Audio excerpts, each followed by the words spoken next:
Acne is an epidemic skin disease of industrialized countries, reaching prevalence rates of over 85% of teenagers. In the U.S., acne nowadays persists even after adolescence into the third decade of life in nearly half of men and women. But it's considered a disease of Western civilization, meaning in some places, like Okinawa, it was rare or even non-existent. In this regard, most common acne is not some physiological phenomenon of puberty, but may represent a visible risk indicator pointing to aberrant nutrient signaling promoting chronic epidemic diseases of civilization. This is what they mean. The dairy, junk foods, meat, and egg proteins in Western diets all conspire to raise the activity of the enzyme TOR, contributing to acne and obesity. So using diet to suppress TOR may not only improve acne, but may prevent the march to more serious chronic TOR-driven diseases of civilization. So the excessive TOR stimulation induced by the standard American diet may first just manifest as premature puberty and acne, but then may contribute to obesity and diabetes, cancer, and Alzheimer's. A lot of this is relatively new. Until recently, for example, only a weak association has been accepted for the role of milk and dairy products in acne formation, but there is now substantial evidence supporting the effects of milk and dairy products as enhancers of acne aggravation.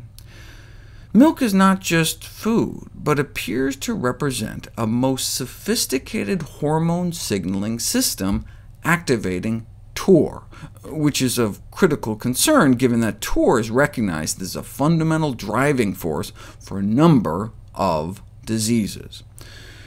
But if milk is naturally supposed to stimulate TOR because we're drinking milk from the wrong species, cow's milk is designed for calves. Cow infants grow nearly 40 times faster than human infants. Cow's milk has 3 times more leucine, the primary activator of TOR, so it may lead to human TOR overstimulation. It's like where they do experiments giving donkey milk to rats to see what happens. It makes no sense. And of course, milk is for babies. Continued consumption of any kind of milk after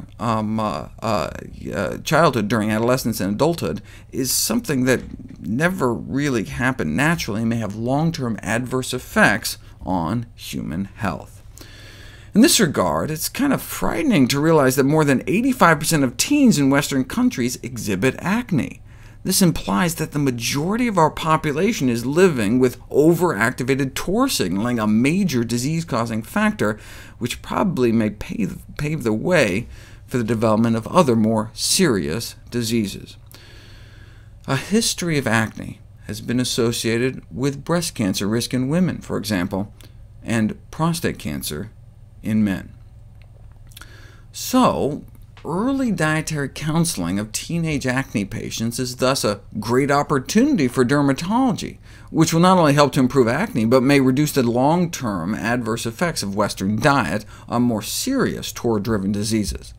So, just like urologists use erectile dysfunction as an opportunity to save lives by putting people on heart-healthy diets, dermatologists can use acne as a way to save lives by putting people on a cancer prevention diet. So, how do you turn acne on and off via dietary manipulation of TOR? A comprehensive dietary strategy to treat acne can only be achieved by higher consumption of vegetables and fruits, given preliminary evidence for the effectiveness of natural plant-derived TOR inhibitors in the treatment of acne, and the reduction of animal-derived food.